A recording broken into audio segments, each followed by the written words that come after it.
Good morning বন্ধুরা, সবাই কেমন আছো? খুব ভালো আছো আশা করি। আর কি ভাবছো ভিডিওর শুরুতেই যে ফুচকার জন্য টক জল মাখাচ্ছি, তাই তো? আর কার কার জিভে জল চলে এলো এই তেঁতুলের জল দেখে আমাকে একটু কমেন্ট করে জানিও। আরে না না, ফুচকার জন্য জল মাখাচ্ছি না, এটা একটা রান্না করব, ভেন্ডি আর কচুর টক বানাবো। তো তোমরা সঙ্গে থাকো, আজকে কি কি রান্না করছি, সারাদিন কি করছি সেটা তোমাদের সঙ্গে সব তুলে ধরবো। আশা করি খুব ভালো লাগবে। আর কি হয়েছে এখন বলো তো, সবাই এত লাইভ ভিডিও করছি আমরা, তো সেই জন্য সবার ভিডিও দেখার মানে সময়ই আমরা পাচ্ছি না, এরকম হয়ে উঠেছে। সেই কারণে দেখি আমার ভিডিওতেও কমেন্ট আসছে না ভালো মতো, তোমরা কেউ দেখছোও না, কমেন্টও করছো না। আর সেম সবার সঙ্গেই সেটাই হচ্ছে, তাই না? আমার সঙ্গে কার কার কে কে মিল পাচ্ছ একটু কিন্তু কমেন্ট করো। তো চলো এদিকে দেখিয়ে দিই তোমাদেরকে আজকে কী কী রান্না হচ্ছে। এখানে কচুটা সেদ্ধ করে নিয়েছি, কারণ এখন কচুগুলো যদি একটু মানে কড়াতেও সেদ্ধ করি না, খুব মানে শক্ত থেকে যাচ্ছে, সেই জন্য ভাবলাম প্রেশারে একটা সিটি দিয়ে দিই। আর খুব সুন্দর মানে সেদ্ধ হয়েছে, কিন্তু গলে যায়নি। আর এখানে আমি এখন ভেন্ডিটা ভেজে নিচ্ছি। তো ভেন্ডিটা ভাজা হয়ে গেলে এর মধ্যেই আমি একটু ফোড়ন দিয়ে, শুকনো লঙ্কা আর 5 ফোড়ন দিয়ে তেঁতুল জলটা ঢেলে দেবো। তো সেইভাবেই তৈরি করব, এটা খুব সিম্পলভাবে হয় আর খুব টেস্টিও হয়। আর তেঁতুলের এই টকটা থাকলে না আর কিছু যেন লাগে না, এর সঙ্গে একটু আলু ভাতে হলেই মানে জমে যায়। আর যেই চিংড়ি মাছগুলো দেখলে আজকে ওগুলো সব উদ্ধার হবে জানো তো। মানে 1 কেজি যে চিংড়ি ছিল, একটু একটু হতে হতে আজকে একবারে শেষ করব। এইদিকে দেখো আমার ওলের কিন্তু ঘন্টটা হয়ে গেছে। এই যে জিরেটা ফোড়ন দিয়েছিলাম একটু বেশি ভাজা হয়ে গেছে, তাই না? কিন্তু খেতে খুব টেস্টি হয়েছিল। তো এখানে আমার ওলের তরকারি হয়ে গেছে, আর বাকি রান্নাগুলো আছে। আর এই যে দেখো মহারানী খেলা করছে একাই একাই, আমাকে ডিস্টার্ব করছে না। আর এইদিকে দেখো ব্যাগটা কাঁধে নিয়ে, মানে ব্যাগ ওর চাই, যে কোনো একটা ওর কাঁধে ঝোলাবে, তারপরে ওর খেলা। আর আমাকে বলছে, বেটু তোমার জন্য কি নিয়ে এসেছি, দাঁড়াও একটু চেনটা খুলতে দাও, একটু তো সময় দেবে আমাকে, এরকম পাকা পাকা কথা বলছিল জানো। তো বাইরের এত আওয়াজ ছিল চারিদিকে, মানে ফ্যানের এত জোর আওয়াজ, সেই জন্য ভয়েসটা অফ করে দিয়েছি, না হলে তোমাদেরকে না ওর ভয়েসটা শোনাতাম। আর তোমরা খুব পছন্দও করো ওর পাকা পাকা কথা শুনতে। মানে এত পাকা পাকা সারাদিন কথা বলে। আর এখন এমন হয়েছে জানো তো, ভিডিওটা যদি অন করি না, ও খুব মানে রেগে যায়, পছন্দ করছে না। কখনো কখনো নিজেই বলবে ভিডিও করো, আবার কখনো কখনো পছন্দ করছে না। সেই জন্য আমি সবসময় যে ওর সামনে ক্যামেরা ফোনটা নিয়ে আসি না জানো তো। তো এখন ওর মুড ভালো ছিল, খেলা করছিল বলে এখন একটু দেখালাম তোমাদেরকে। আমাকে বলছে তোমার জন্য ললিপপ এনেছি, তারপরে দেখতেই পেলে তোমরা পেনটা আমাকে দিয়েছে।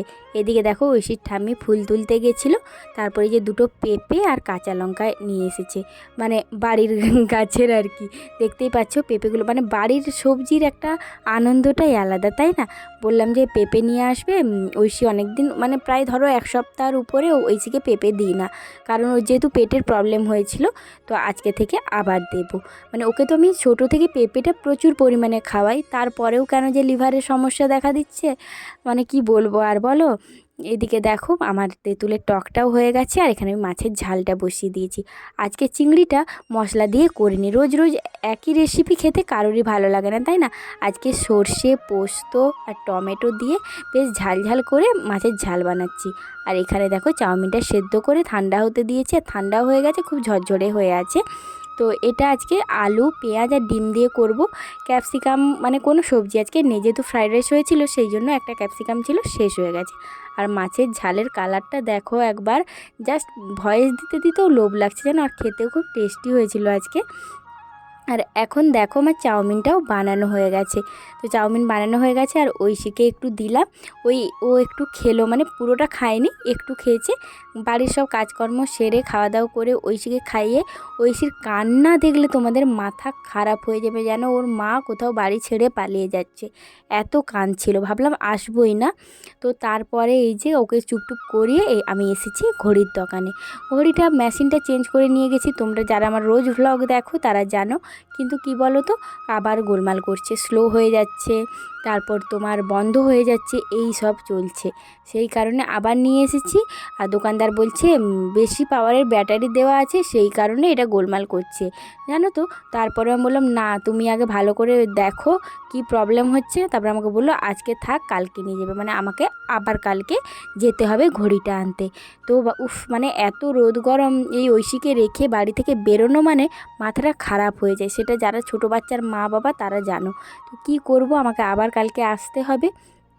যেহেতু ঘড়িটা আমি দিয়ে যাচ্ছি সেই জন্য আমাকেই নিয়ে যেতে হবে, কারণ নাহলে লোকটা যদি না চিনতে পারে বা কোনো তো রসিদারে দেয়নি যে ওটা দেখিয়ে নিয়ে যাবে। আর আমাকে এখানে বলছে যে আপনার ফোন নাম্বারটা লিখে দিন, তো আমি আমার ফোন নাম্বারটা এই ঘড়ির উপরে লিখে দিলাম। তো এইটা জমা দিয়ে আমি একটু টুকটাক কিছু কিনে তারপরে বাড়ি এসেছিলাম। এইদিকে দেখো আমাদের মানে এখানে যে কালী মন্দিরটা আছে ইন্দাতে, তো এখানে না পুজো হচ্ছে, ওই যে কি কালী পুজোটা হলো না, তো সেই কালী পুজোটা যতদূর মনে হয় ওই যে কৌশিকী অমাবস্যা ছিল সেটাতে কালী পুজো হচ্ছিলো আজকে, মানে সবাইকে খাওয়াচ্ছে মানে প্রসাদ ঠাকুরের ভোগ। আর আকাশটা দেখো কি দারুণ। আর এই যে বাসটা দেখছো না রুদ্রপ্রিয়া বাসটা, এটা না একদম আমার বাপের বাড়ি মানে আমার ঘরের সামনে নামিয়ে দেবে জানো তো। দেখে মনে হচ্ছিলো মানে কি বলো তো, আগে তো খুব হতো ওই আমার মানে ওই দিকের বাসগুলো দেখলেই মনে হতো ঘর পালিয়ে যাই। আজকে অনেক দিন পরে দেখলাম। তো তোমাদেরকে দেখাচ্ছি, দেখো ওখানে প্যান্ডেল করেছে আর চেয়ার টেয়ার দেওয়া আছে, সবাই বসে গেছে, মানে তখনও ফার্স্ট ব্যাচও স্টার্ট হয়নি, মানে যারা যাবে তাদেরকেই খাওয়াবে। আর তখন যদি দেখতাম যে স্টার্ট হয়েছে আমি কিন্তু প্রসাদটা খেয়েই বাড়ি আসতাম, কিন্তু তখনও অনেকটা সময় লাগবে। তো সেই কারণে ভাবলাম না এখানে ওয়েট করলে তো আমার হবে না, ওইদিকে ঐশী আবার কী করছে, একেই তো কান্নাকাটি করছিল, সেই জন্য যতটা তাড়াতাড়ি সম্ভব বাড়ি যাওয়া যায়। দেখো কত বড় প্যান্ডেল করেছে, মানে জানিও না, মানে ঐশীর বাবা দেখেনি হয়তো বা দেখেছে নাকি জানি না, বাড়িতে এসে কিন্তু বলেনি যে এরকম প্যান্ডেল করেছে। তো এর আগের বছর কিন্তু দেখিনি, এর আগের বছর এরকম যে প্যান্ডেল করেছিল সেটা খেয়াল করিনি। এবারে বাজার এসেছি বলে হয়তো দেখতে পেয়েছি, আগের বছর হয়তো করেছিল আসা হয়নি। আর ঠাকুরের মুখটা তোমাদেরকে দেখাতে পারলাম না, এতটাই ভিড় ওখানে। আর আমিও মানে আমার সময় হচ্ছিলো না যে দাঁড়িয়ে আমি তোমাদেরকে শেয়ার করব, অন্য দিন শেয়ার করব। আর এখন একটা ভুসিমাল দোকানে এসেছি, দেখো দুটো গরম মশলার পাতা নিলাম। আর অন্য দোকানে গেছিলাম সানরাইজের নেই, আর সানরাইজের ছাড়া না কোনো গুঁড়ো মশলাই আমার মানে ভালো লাগে না, মানে স্মেলটা একদম ভালো লাগে না। ঘরে একটা বড় প্যাকেট কেটেছি টাটার মনে হচ্ছে, জানি না ঠিক, কিন্তু গরম মশলার গন্ধটা একদম ভালো নয়। তো এখন দেখো আর একটু চিপস নিলাম ঐশীর জন্য। তারপরে অটোটাও দাঁড়িয়েছিল, অটোটাতে চেপে গেছি। যা করে মানে এখন মনে হচ্ছে এত গরম লাগছে, কখন যে বাড়ি পৌঁছবো সেই কথা ভাবছি। আর কি বলো তো, আমাদের মানে আমরা যারা মায়েরা বাইরে বেরোলে শুধু মনে হয় বাচ্চাটা কী করছে, এইগুলোই মনে হয়, তাই না? ঐশী তো মানে ওর ঠাম্মির কাছে থাকলে আমার কথা ভুলেই যায়, কিন্তু এখন যত বড় হচ্ছে মানে ততই এরকম হচ্ছে যে আমি বাজার যাব, যেই যাবে তার সঙ্গেই যাবে, শুধু আমার সঙ্গে বলে নয়। ওর এই জিনিসটা খুব তৈরি হয়েছে এখন। এ বাজার থেকে এসে করে এই যে দেখতেই পাচ্ছ দুধ নিলাম, দুধ দিতে এসেছিলো, দুধ নেওয়ার পরে দুধটা গরম করে রাখলাম। আর ঐশীকে দেখো কয়েকটা পাঁপড় ভেজে দিয়েছি, ওগুলো নিয়ে ওর গেল চলছে। আর আমাকে বলছে আমাকে দোল দোল করাও, আমি একটু দোল দোল খাই। তো এই যে দেখো ওকে একটু দোল দোল করে দিচ্ছি। আর মানে দোলনাটা ছাদে ঝোলানোর পর থেকে এত ভালো হয়েছে, ঐশী রাগ করেও এখানে বসে আর ভালো মনেও এখানেই বসে, জানো তো। কি বলবো আর। তো এইবারে যখন মানে টাঙ্কিটা পরিষ্কার করতে আসে যে দাদাগুলো, ওরা এলে দোলনাটা বলবো আর একটু ওপর দিকে তুলে দাও, অনেকটা নিচু হয়ে গেছে। তাই মানে ওর ঠিক আছে, ওরও মানে একটু সমস্যা হয়, আমার তো আরও বেশি সমস্যা হয়। আজকের ভিডিওটা কেমন লাগলো তোমরা কিন্তু কমেন্ট করতে ভুলো না। চলো টাটা।